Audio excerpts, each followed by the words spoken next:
It's Friday, June 22nd. Welcome to Pastor Bob Daily.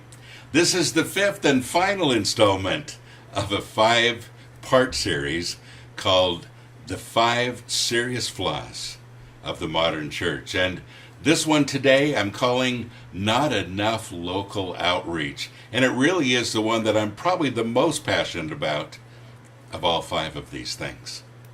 You know, folks, one of the biggest problems with the modern church today is that we don't have enough involvement in the community. I said yesterday, or the day before, I can't remember, that, we began 300 years after Christ left the earth to begin structuring buildings as the body of Christ. And we called the building a church. But for 300 years, it was understood that the church meant people. Well, there are some advantages of meeting in a building. But one of the biggest disadvantages is that we let those four walls absolutely confine us, and we let them separate us. So everything that's going on inside the church becomes important, and everything that happens outside of the church becomes less important or secular. And so we sit inside the church and we invite people to come in. We put cute little sayings on the marquee outside of the church. We advertise, please come to our church, please come. We invite our friends to come to church. But we don't really get involved in the community. We don't see outside of those walls. We don't see through the stained glass. And outside are people that really need our help. And instead of getting involved in helping them many times, we criticize them instead. We take pot shots. We tell each other how much all of these things that are going on outside of the walls offend us, instead of actually engaging. One of the things that I really enjoy having church under a bridge, what the homeless is that there aren't any walls, and I can see exactly the mission field. I love that part. I love not being confined by it and seeing exactly where I'm at.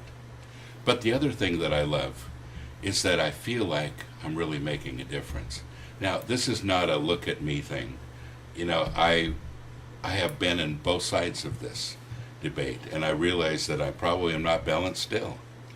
But I just realized that it's so important, folks, that we do what Jesus asked us to do and really reach out. Most churches wait for the government to help. The United States, 1 out of 7 people are on food stamps, when it's really the church's job, not the government's job. We're supposed to be feeding those people that are less fortunate. It's what Jesus told us to do.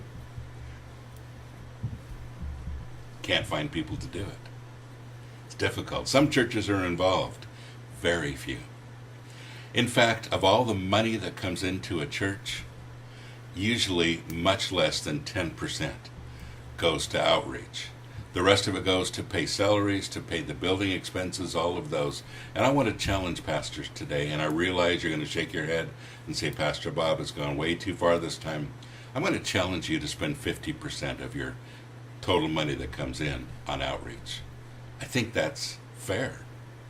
It ought to be more. Because you see, it's the very thing that God told us to do. He didn't tell you to pay the light bills. He didn't tell you to build a big building. He really didn't tell you any of those things. He did tell you to be involved. And he says, and when you do these things for the least of these, my brethren, you've done it for me. But you see, instead, we're afraid of this. We're afraid of even having non-Christian friends in our circle of friends. And we keep speaking Christianese, so they can't understand us anyway. And man, when I drive down the street and I look at some of the billboards outside of the churches, I think how ridiculous that must seem to people that aren't Christians.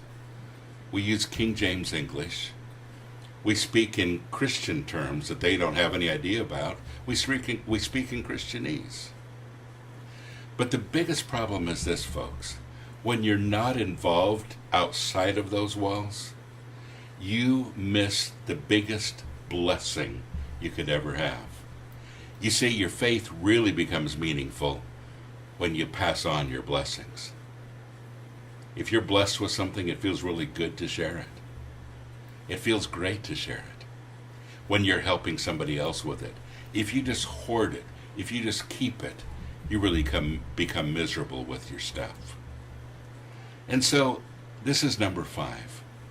And it's one that I feel very strongly about, and I hope you will too. Get involved in your community. It isn't that hard. I always tell people that I have a 3-step program for getting involved with the homeless. Can I share them with you?